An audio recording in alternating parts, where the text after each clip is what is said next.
What is up, true believers, and welcome to the Cross Media Show, or as it's about to be for the next year, MCU Mondays.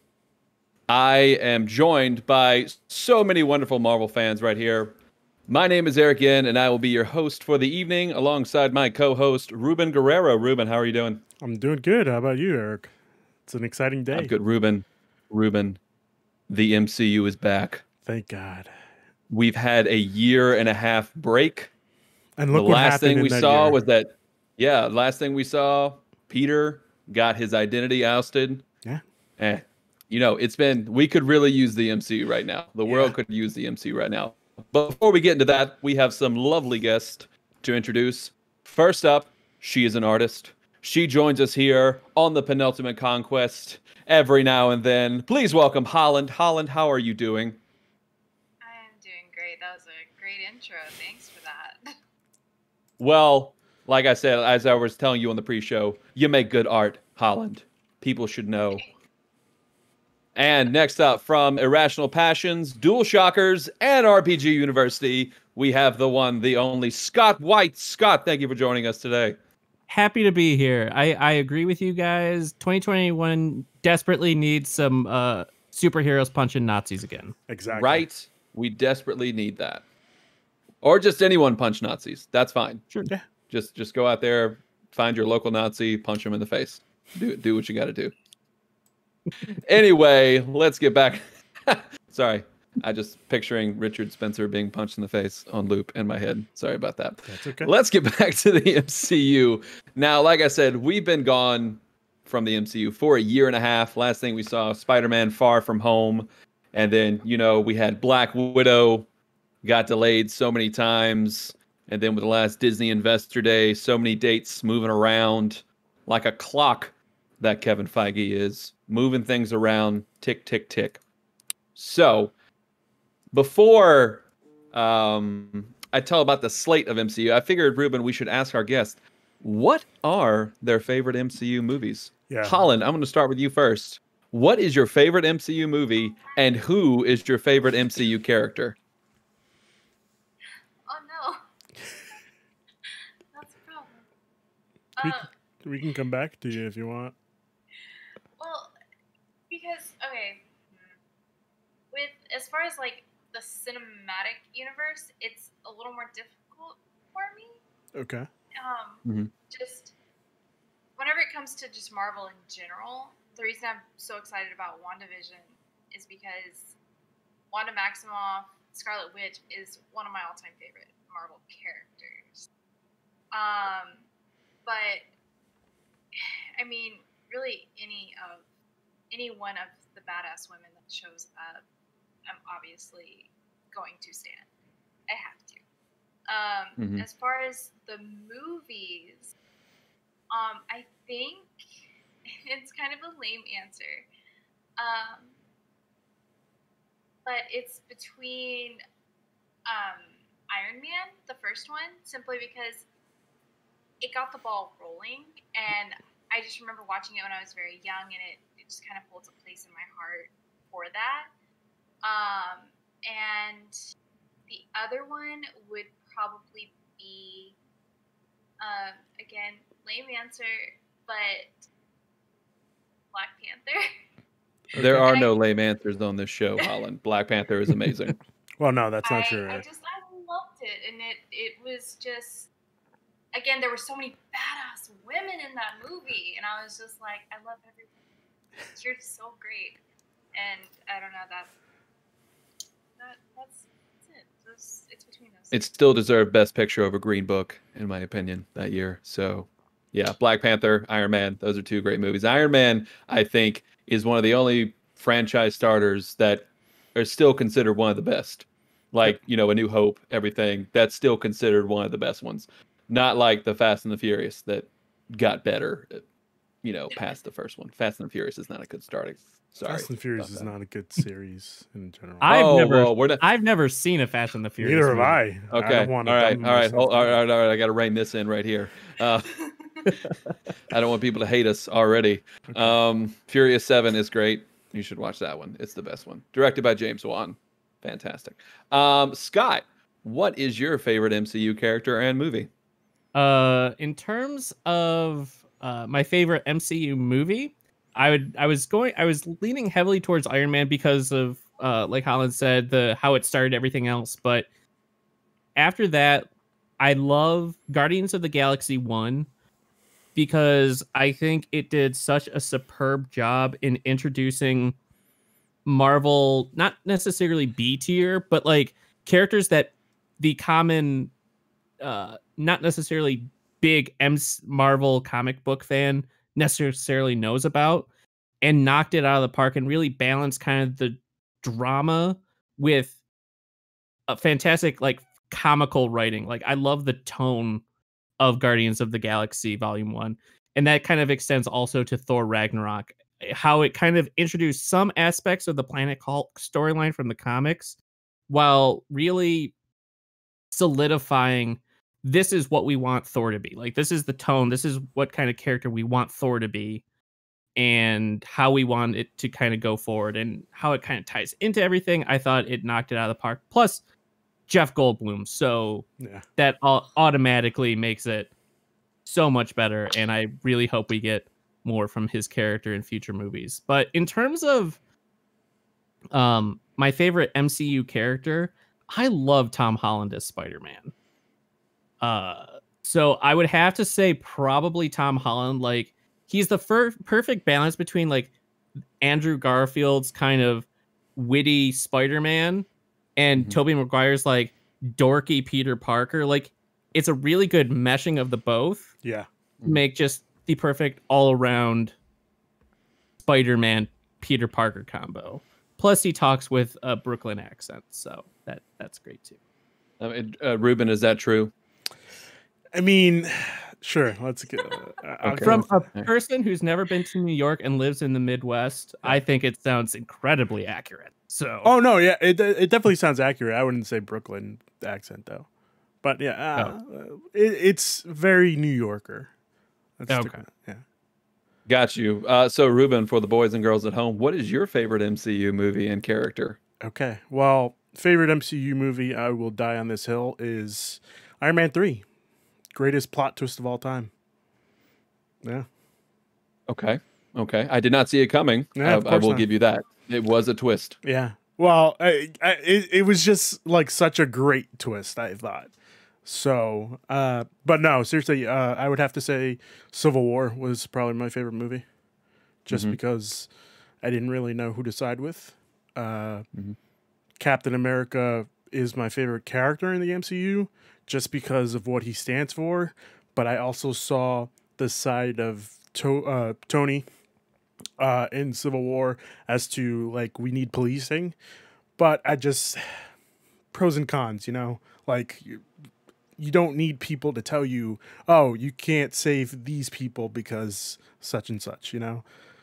Just let the superhero do their job. That's why the movie works so well, is because you don't know who to root for. I think that's what the Russos said. Yeah. That's why it makes the film so good. Each side has good points. Yep. But Iron Man 3, wow. That's crazy. I just love it because it's just like such a crazy twist. It did have the hype of being the first post-Avengers movie, so it had that going for it. And I think it actually did pretty well. It delivered. Yeah. It absolutely delivered. So I'm going to abstain from saying Spider-Man is my favorite MCU character, because Spider-Man is my favorite fictional character of all time. So I will say that what Chris Evans did with Captain America is really great. Took a character that not many people really liked and was kind of white bread, and still kind of white bread, really, but made everyone love. So yeah, Captain America gives my nod there, and it bleeds into my favorite MCU movie, which is The Winter Soldier. Still best action sequences in the MCU, especially the first Bucky Cap fight. Really good thriller movie. Not just a great superhero movie, just a really good thriller movie. And so I'm really ready for Falcon and Winter Soldier. So thank y'all for answering those questions. So before we get into WandaVision, I think it'd be good here for the first episode of MCU Mondays to talk about where are we going in 2021 in terms of the MCU. So right now, last Friday, we started with WandaVision, and that is going to bleed into Falcon and Winter Soldier, which starts March 19th. This is going to be so great. how WandaVision's going to be end, and then we have a 2-week break, and then going right into Falcon and Winter Soldier. Like I think that's going to be great. And then after that, we're going to go into Black Widow, which was supposed to be out last May, but thanks to COVID, it got pushed to this May. I would love to be able to see it in theaters because MCU movies are the best in theaters. Yep. But it's not up to us, unfortunately. So after after Black Widow, there we go. We're going to be going into everyone's favorite bad boy, Tom Hiddleston's Loki, with his own show. I'm really ready for that one. I know Tessa is ready for that one as well because Tom Hiddleston, he's a handsome man. Makes me weak in the knees. It's fine. Like he smiles and I'm butter. Oh. That's what it is. Okay. So after Loki, we're going to be going into Shang-Chi. I am really ready for Shang-Chi and Legend of the Ten Rings. We get the real Mandarin, not some plot twist. So really excited about that. Know. Yeah, exactly. As far as we know. Who's to say also, Ben Kingsley? Scott, I can't believe I didn't. Who's to say Scott, I can't believe I didn't mention this. It's crazy also how good Marvel is when you were talking about Guardians of the Galaxy, how they were able to take almost D tier Marvel heroes, and now everyone knows who Baby Groot and Rocket is. Yeah, like they've become household names. Like that's so good. I was wearing my Rocket socks for a second, but I am not. I'm always wearing my Rocket socks. They made us care about a talking raccoon and a talking tree. That's how you know Marvel's got the audience. And so after Shang-Chi, we're going to be having what appears to be the What If show. I'm really ready for that one to see. First off, when I saw that they're going to make T'Challa Star-Lord, that I'm really excited. I'm just really ready for that show. I love alternate universe weird stuff, so that one's going to be right up my alley. And then after that, we potentially have the Hawkeye show maybe this year. Don't know, but we'll see. But we are getting the Eternals. Another one where not many people know about, but hopefully they'll become household names after the movie. Oh yeah.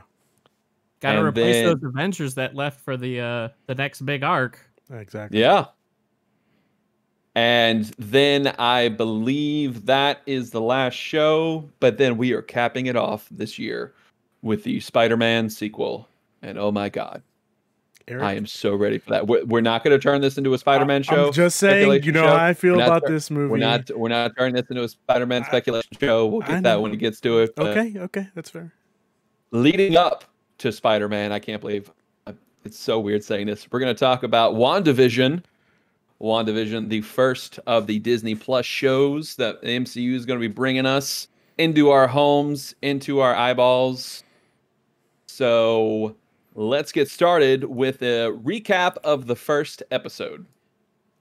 So episode 1, that's what it's called. Newlywed couple Wanda and Vision move into the town of Westview during what appears to be the 1950s. They attempt to blend in despite Vision being an android and Wanda having telekinetic abilities. I'm reading this off of Wikipedia, so if it sounds really weird, that's why. One day, they notice a heart drawn on their calendar, but neither can remember what the occasion is. While Vision goes to his job at Computational Services Incorporated, Wanda decides that the heart represents their anniversary. Their neighbor Agnes introduces herself to Wanda and helps her prepare to celebrate that night. Vision amazes his co-workers with his speed, but is unsure what the company actually does. He is reminded that he and Wanda are hosting their boss, Mr. Hart, and his wife for dinner that night, which is what the heart on the calendar represented. Wanda and Vision struggle to hide their abilities while making a last-minute dinner for the Harts. While interrogating Wanda and Vision, Mr. Hart chokes on his food, and Vision uses his abilities to save him. All these events have taken place in a fictional sitcom called WandaVision, which someone is apparently watching on television. And I gotta say, what a great start. Oh, yeah. What an absolutely great start to this show, because we knew that this show was going to be weird. Kevin Feige said, this is the weirdest thing we've ever done, and it absolutely, absolutely did that. So we're going to start with Holland first, and then we're going to go around the table and get our initial thoughts on the episode. Holland, what did you think of episode 1? I thought it was really cute, and that sounds like I'm, it sounds disparaging, but it's not. I thought it was really cute, and it was a good start. And, there were so many callbacks to those old 50s, early 60s sitcoms, and I used to watch those a lot when I was younger, which I would just watch the reruns all the time. I loved that stuff. So having this, and it was like this really light, kind of airy way to introduce what I know is going to become just an entire clusterfugazi of stuff. It's about to get wild and weird, and I feel like it was a good ease into this world that I'm kind of guessing she may have created partially. But we'll probably get into that. But first impressions, I'm really excited about it. I thought it was a great start. I thought it hit all the notes for me. So I was really into it. Yeah, I felt the exact same way. Like from the very first shot of them in the car with the WandaVision theme song, it was great. It's like I was watching I Love Lucy again. It was so good. Scott, what did you think? What were your initial thoughts of the first episode? I'm waiting until all the episodes are out so I can binge. So I'm really enjoying listening to all your takes on it. Okay. All right. Are you serious, Scott? Yeah. Oh. I didn't know we were talking about WandaVision today. So I thought it was just like in review, like where did it start and kind of what are our thoughts for the series? I didn't realize we were talking about WandaVision. So I'm going to listen. Oh, man. I'm so sorry. Okay. All right. I am so sorry. Talk about a first episode right here. Okay then. I will not go into spoilers anymore. No, go ahead. There's 2 episodes. Don't worry about it.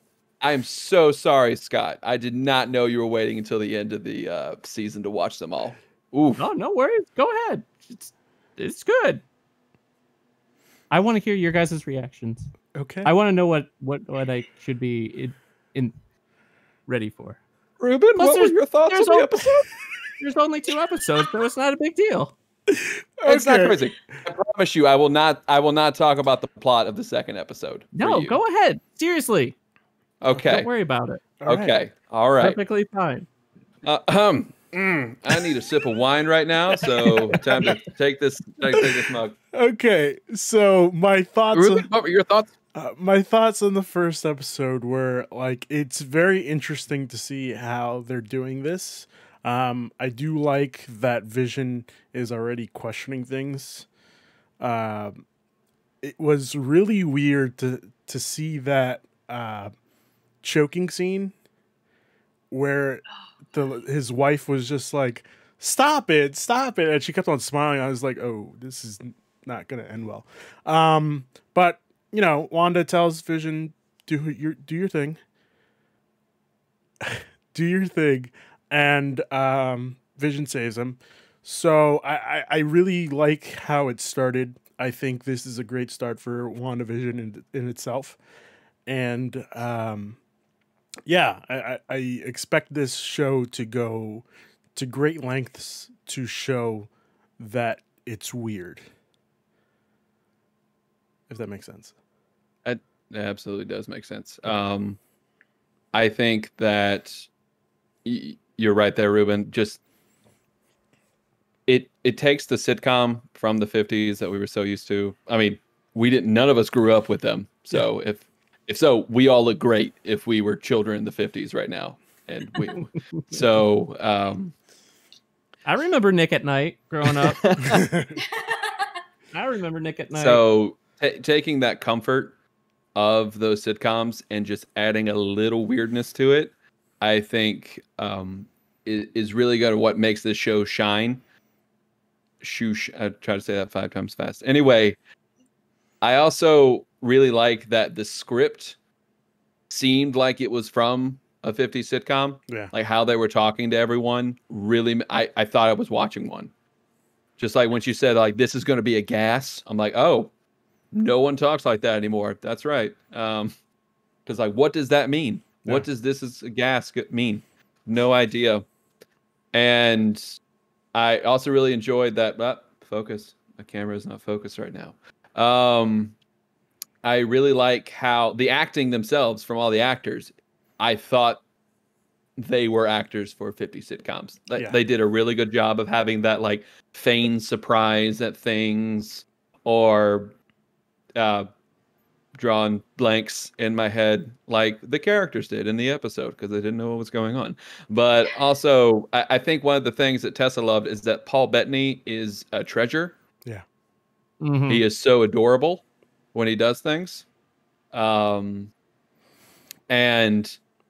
I like that I still have no idea how he is here.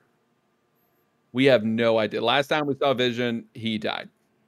Spoilers. He had the Mind Stone ripped out of his head. And if people have not seen Infinity War and Endgame by now, like that's crazy. Okay. All right. I'm he just uploaded saying. his mind to Google Drive, man. He has all the money. The Avengers have all the money. They probably have the unlimited storage space on Google Drive.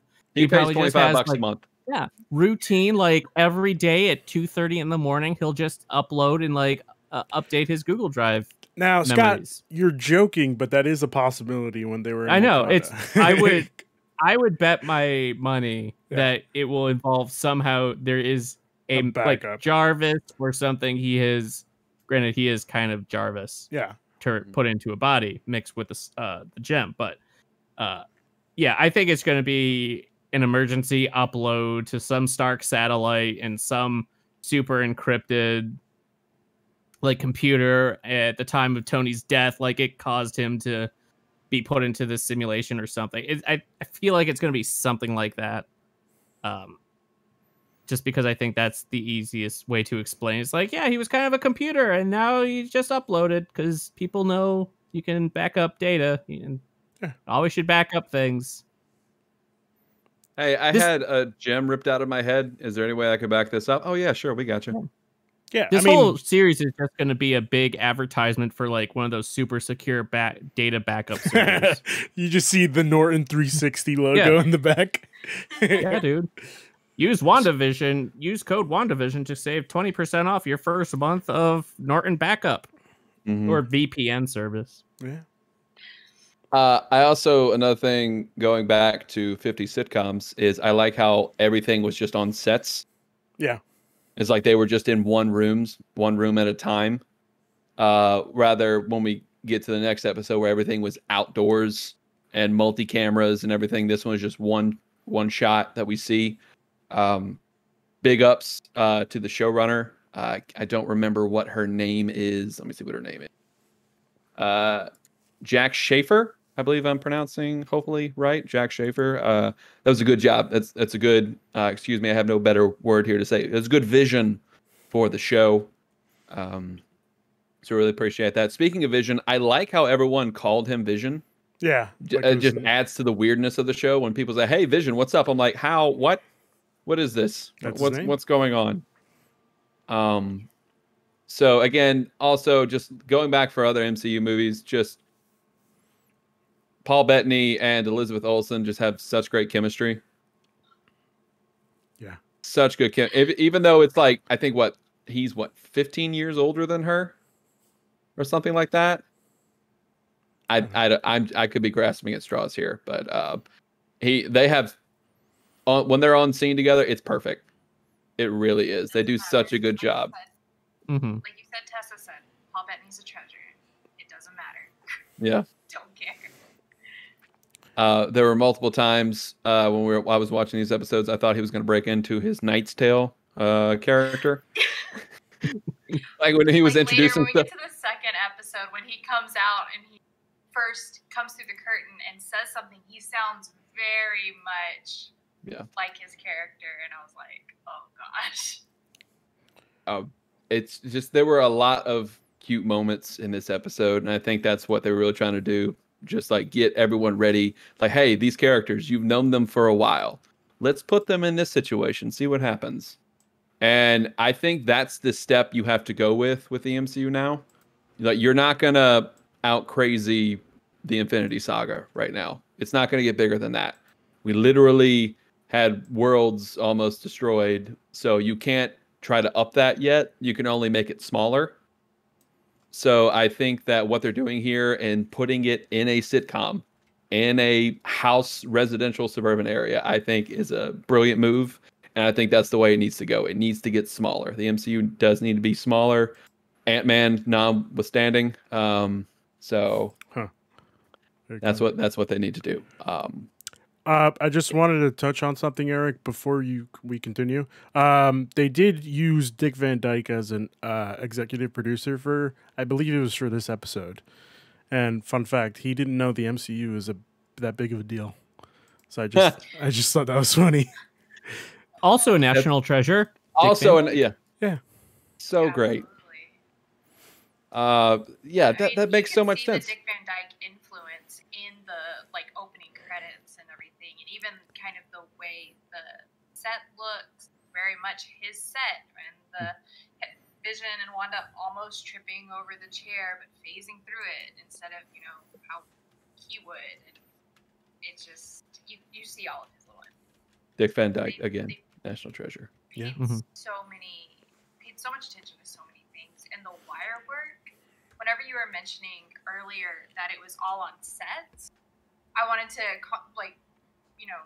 bring up that they were using all the practical wire work for all of her. They were giving it that same look, kind of like in Bewitched, and everything.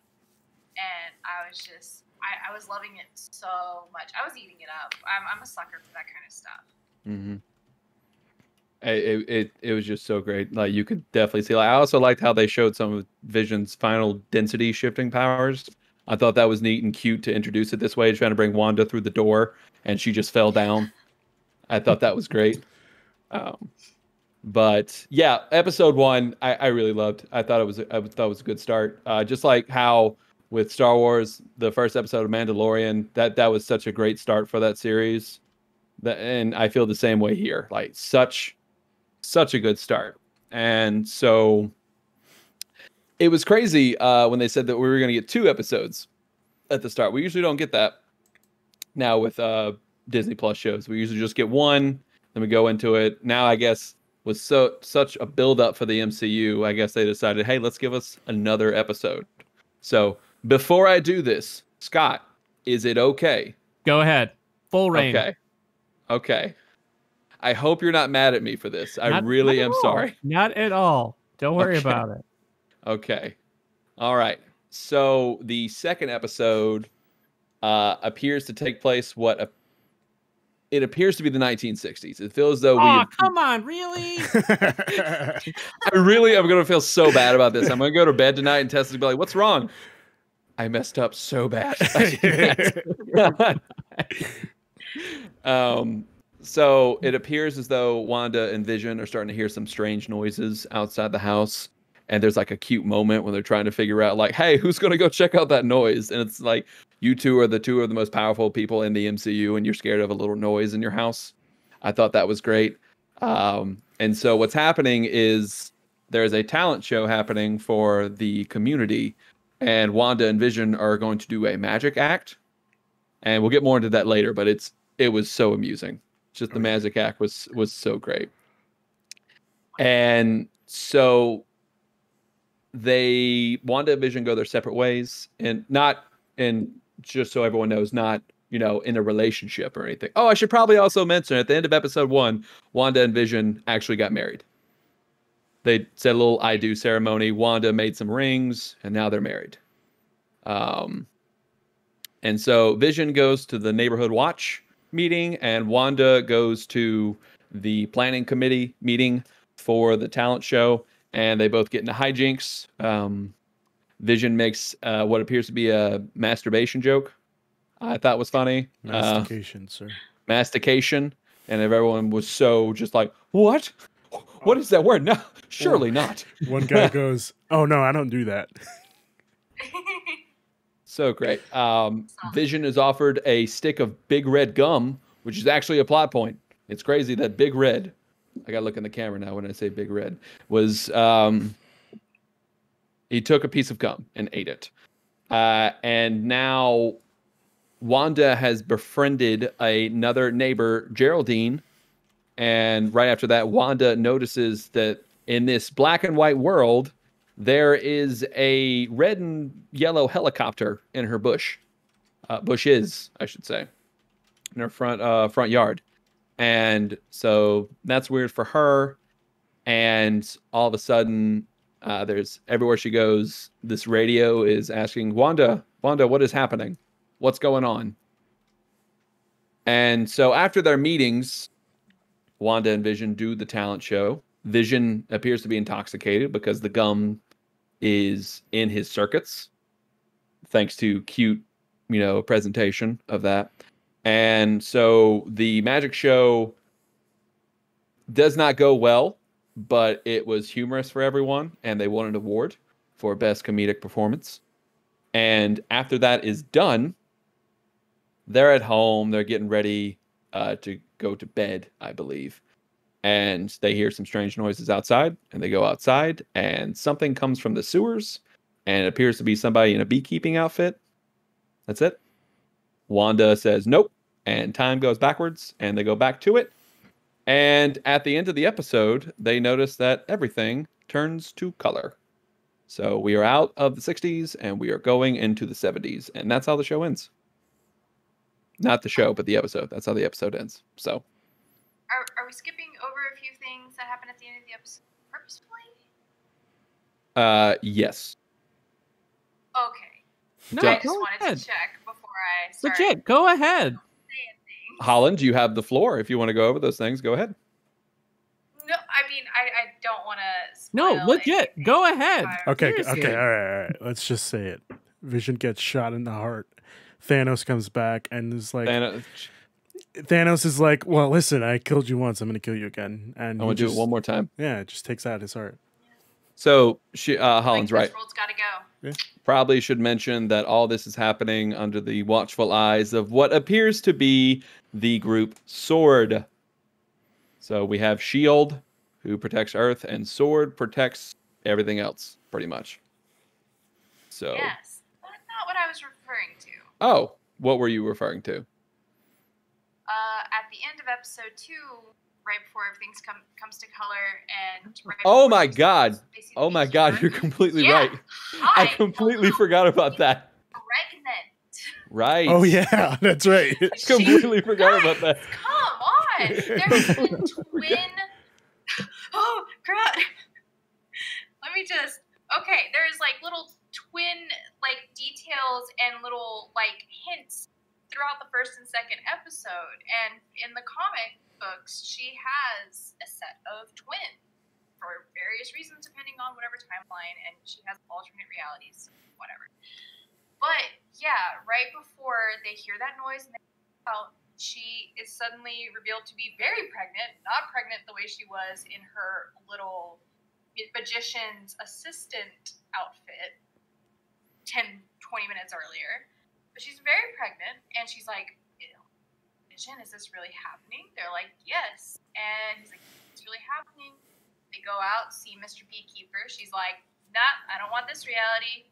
Rewind it, go back to that moment. And they have this cute little kiss, and they're like, yeah, cool, we're going to be a happy little family. And she's got the belly, and everything goes to color. Cannot skip this. I'm sorry. Right, I completely forgot about that. That's my bad. I'm going to be honest with you. I didn't think that was a very important detail. I mean, that is a very big I'm detail just right kidding. there. I'm just kidding. I was about to come through this computer. Yeah, that is the big deal. Like Wanda and Ben, like we've seen in previews for the show, they do have kids. I can't believe I completely blanked out on that. So, I guess Holland, what are your thoughts on episode 2? Again, loved it. I have some. I'm curious about a few things. Just that I was talking to Carlos about. Like he has his own little theories. I'm kind of in agreement. We're kind of not.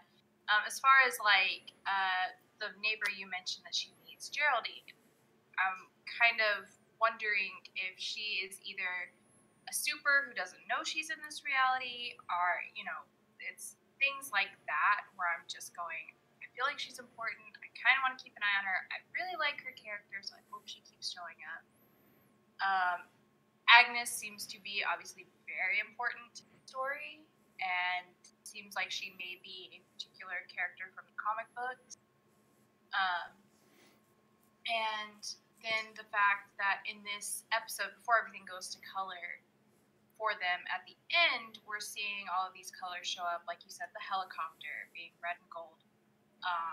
The, if I may, bitchy boss neighbor cutting her hand being red, and just the significance of red, obviously because it's her alter being Scarlet Witch. That's, I understand the red being important. I don't know, it was just the talent show scene was glorious. Like we said earlier when we were talking about episode 1. Glorious, it's so cute. Him acting like a raving drunk is just, it's everything I want.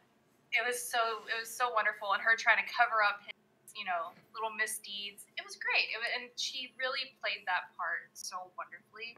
And I'm going to be interested to see how Elizabeth Olsen, she's acting in all of these different eras. She did her 50s acting. She did her early 60s acting. Now we're going to see her 70s acting. And she has range in it. It's great. Girl's got range. Great episode. Yeah, like I mentioned earlier, when he came out the tent, I thought I was going to come out, ladies and gentlemen, you have the honor, nay, the privilege. Yes, that's what he sounded like. So, Scott, I'm going to pass over to you because I have a specific question for you. Shoot. So, but I'm going to hear Ruben's thoughts first, and I'm going to come back to you because it actually is an important question. So, Ruben, what were your thoughts on episode 2? Honestly, I had a smile all over my face throughout this episode. Just the magic scene where everybody's like, oh shit, did he just really do magic? And then Wanda trying to explain to everybody, like, oh no, it was just props, was freaking phenomenal. The way they explained everything was so great. I think I like Vision trying to fit in and everybody telling him, like, this is like a founders meeting, like you're not supposed to be here, and he's like, all right, I'll just sit here and wait for you guys to finish. It was just great. I love that the humanity in Vision is like seeping into the personality. I like that Wanda's just like, fuck that, we're not dealing with this shit now, let's rewind, let's try this one more time. This episode is really great. All right, so Scott, here's the question I have for you. I'm ready. Where do you think the MCU is going to go with Phase 4? I should preface, where do you want it to go? You personally, as an MCU fan, where would you like it to go with this phase? Well, we already know that they're going to be touching on at least somewhat of Secret Invasion. But I don't see that. From what it sounds like, they've already said that it's not going to be on as grand of a scale as like the Infinity War. So I don't think we're going to get that. I could see with them bringing Galactus back in. I think the big baddie, kind of the Thanos baddie that they're going to lead up to for this big thing will be down the road, Galactus. I think that will be the next huge arc that everything will slowly be leading up to these next few years. But in terms of this current phase, like Phase 4, I think it's going to be Secret Invasion. I think it's going to be the Skrulls, because that will give them time to introduce new characters, kind of new teams, without having to necessarily worry about the big bad that they can tease as it goes. But it's still a big enough event that will get comic book fans and Marvel fans really excited that they've already teased about. So I think that's going to be kind of the Phase 4, maybe at Phase 5 long term will be Secret Invasion, and then what this whole second giant arc will lead up to is Galactus. I will say though, with this whole WandaVision thing going through eras of TV, if they don't take advantage of an Olsen being in like a Full House like spin-off show for like the 80s 90s era. Missed opportunity. It would just be disappointing. That would be very nice. Unfortunately, Scott, they said the Olsens were not gonna do a feature. Like, I know they're not going to be in it, but if they did like Full House, but with like Elizabeth Olsen as like one of the adult characters in a Full House-esque like sitcom situation, I think would be hilarious. Oh yeah. But one thing I want to touch on though, specifically with the What If stories, I need to see a Chris Evans show where he plays both Johnny Storm and Captain America in the same show. Yeah. Like, just do an episode. It's like, just do that. Where he has to play both parts. God, yeah, I remember when he was cast as Captain America. I'm like, really? We're going with the Human Torch guy? He was, and then it's like, whoa, never mind. You got me. You got me. Did a good job. But going back to this episode, you could definitely see the influences of Bewitched, especially with like all the cute little diagrams of showing Vision being quote unquote drunk. Got those right there, and just like the open sets when they're walking outside. It's just the 60s just came through with this. I also enjoyed the little Easter egg. If you look on the what did Vision call it? The Mabinet of Castories or something like that. Instead of the Cabinet of Mysteries, there is the Mind Stone. Oh, I didn't see If you see it, there is the Mind Stone. There are a bunch of fun little Easter eggs in this. With one being, I think, me personally, I think the beekeeper guy is supposed to show that AIM is probably going to come back in some way, shape, or form, especially with honeycombs and stuff like that, and bees flying everywhere, beekeeper suits. I think that AIM, last time we saw him was Iron Man 3, and they were not the AIM that we're used to with Marvel Comics, but I think that definitely can be a non crazy cosmic enemy, but they can be a small, like a Hydra, like how Hydra for the Infinity Saga was hey, this is the group on Earth that we need to deal with right now.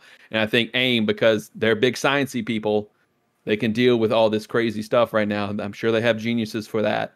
I think they're maybe trying to get Wanda and Vision, steal them, because this is me personally, I think that they are captured by Sword, and they're put in like this chamber, possibly in Wanda's memories. That's my personal thing. Not memories, but in her subconscious. I think that's where we're at right now. Because Wanda is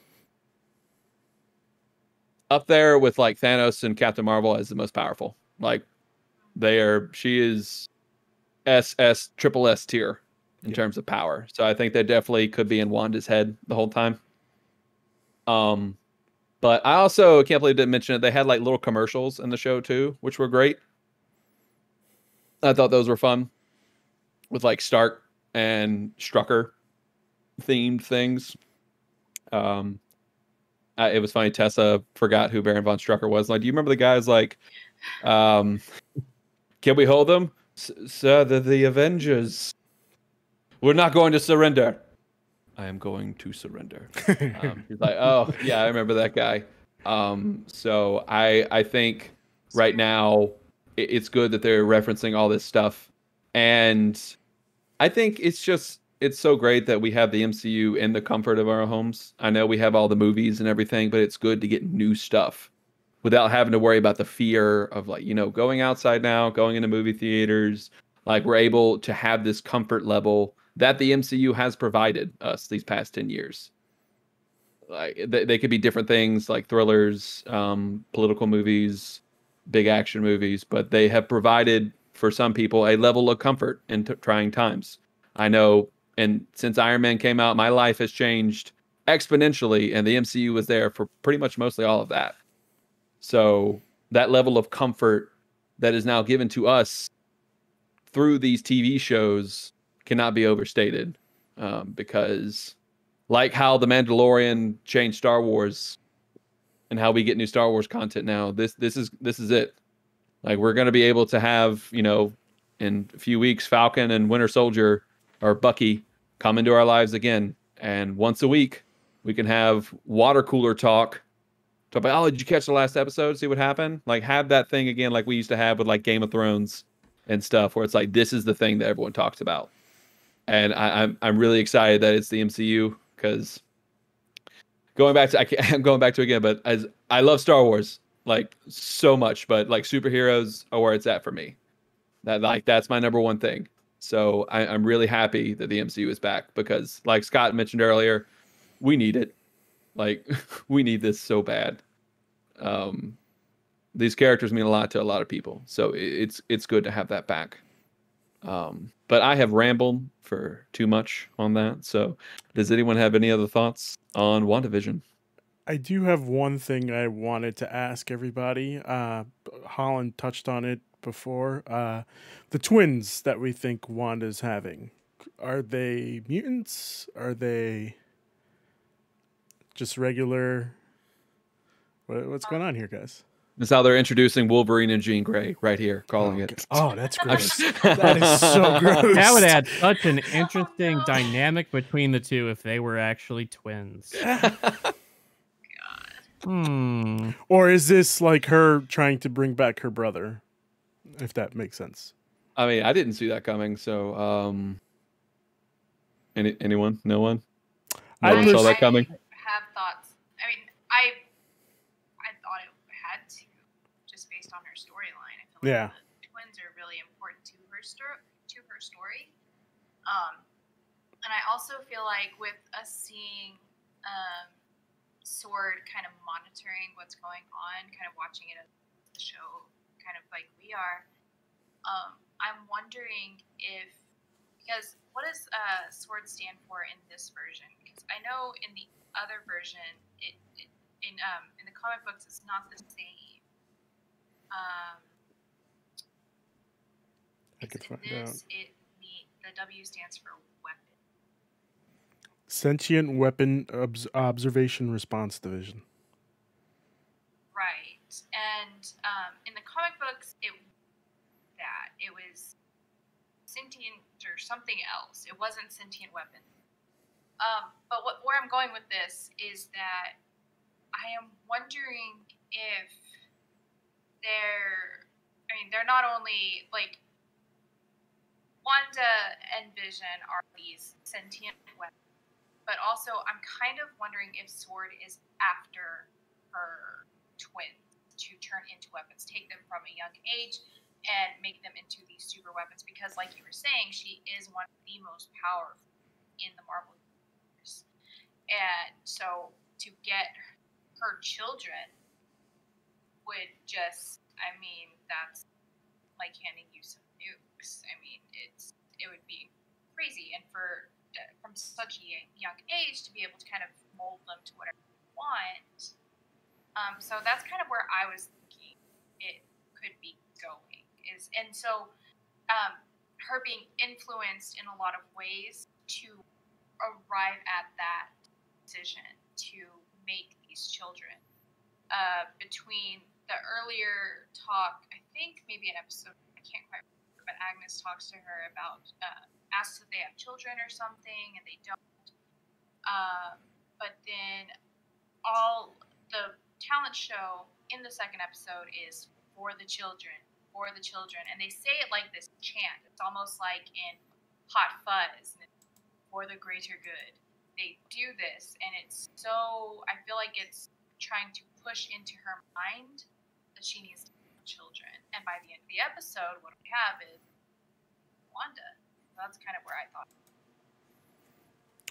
Just a heads up, in Marvel Comics, it's Sentient World Observation and Response Department. That's what it is. Yes. Right. So that's for the whole world. This is weapons. Yeah. The way they've changed it now, and that's kind of it's so pointed here. Like they're gonna turn them into weapons, or that's their goal. I feel like it's gonna come to this thing where Wanda and Vision have to their baby. Yeah. I think it's good, especially with. It's interesting now that the Skrull usually are seen as kind of bad guys. Like they're kind of been intertwined with everything now. Like Nick Fury is working with Skrull, especially since we saw in Spider-Man. So I wonder how we're going to go with Secret Invasion now. And I think that's a good point, because we're going to have to deal with a bunch of extraterrestrial stuff and Sword is probably going to want some queen pieces on the board when we deal with that. So I think they're doing a different take on Secret Invasion, just with Sword in itself. Sentient weapons, I think it's not going to be the Skrulls that are invading. It's going to be mutants. Which would be very interesting to see how they manage to pull that off. But I don't know. That's just my thoughts. Well, I mean, this is going into Doctor Strange and the Multiverse Madness and Spider-Man, so anything could happen. Wanda could rip a hole in the universe and mutants could fall out. So who knows? Geonosia suddenly exists and they invade the Earth. Boom. Magneto comes out. Boom. Boom. God, who would they get as Magneto in the MCU? But I don't want to get into fan casting here because we would be here all day. Robert Downey Jr. I would want Michael Fassbender back because he plays a good Magneto. Okay. Trying to remember just for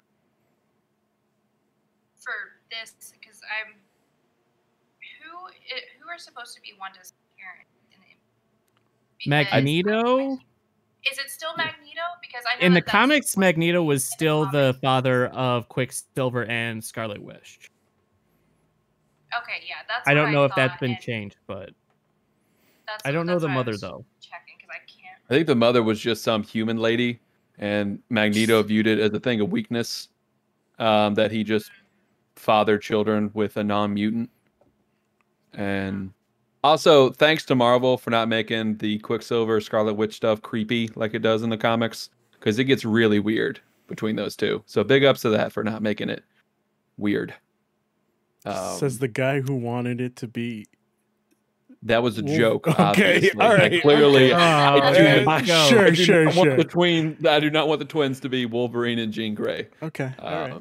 But anyway, well, I think we're getting to the end here. So again, thank you both for coming.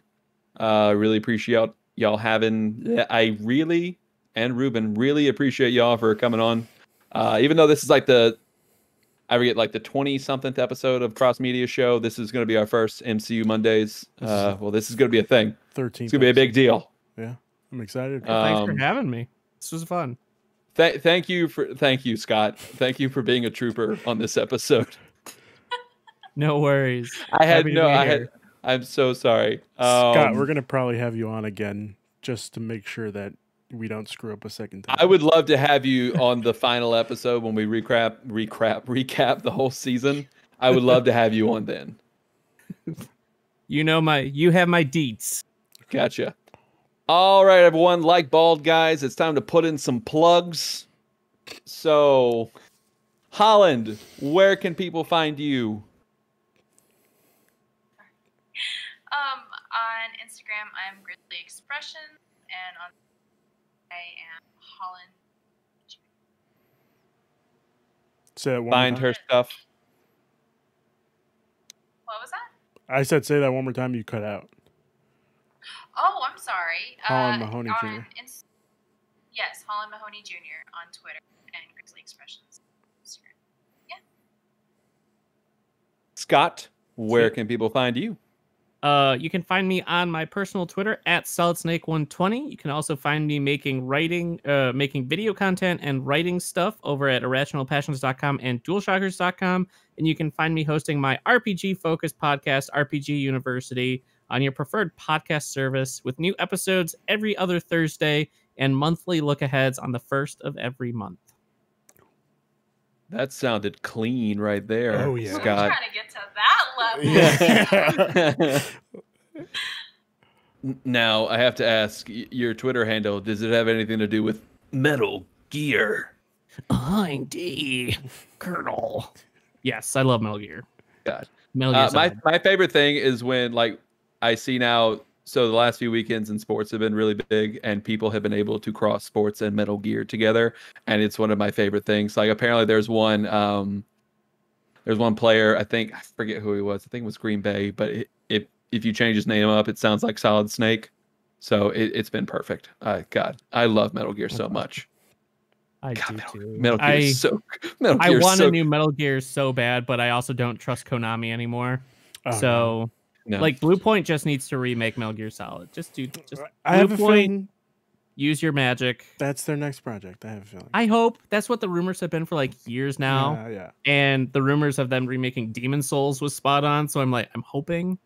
But they've also been like tongue in cheek with it. So I think. Right. Yeah. And it also won't come out for like 4 years. So Yeah, which is fine. No doubt. just re-release the HD collection and everything on new systems and Switch, and I'll be happy. Yeah. That works. So, from all of us here at the Cross Media Show, thank you for tuning in to tonight's episode for MCU Mondays. We hope to see you back next week as we discuss episode 3 of WandaVision. So, from all of us here at Penultimate Conquest, stay awesome, true believers. Bye, guys.